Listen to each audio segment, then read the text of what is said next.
galit at panawagan para sa hustisya, pagluluksa at pagkilos sa Israel.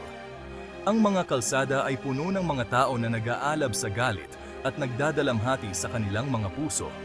Ang mga lansangan ng Israel ay naging dagat ng kalungkutan at galit.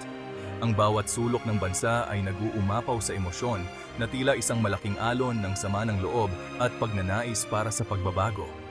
Libo-libong mga Israeli ang nagprotesta matapos matagpuan ang mga katawan ng 6 na bihag.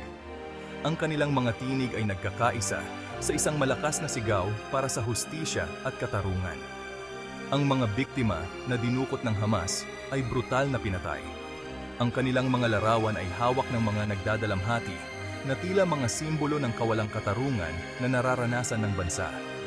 Ang kanilang pagkamatay ay nagdulot ng malawakang kalungkutan at panggigilala sa buong bansa.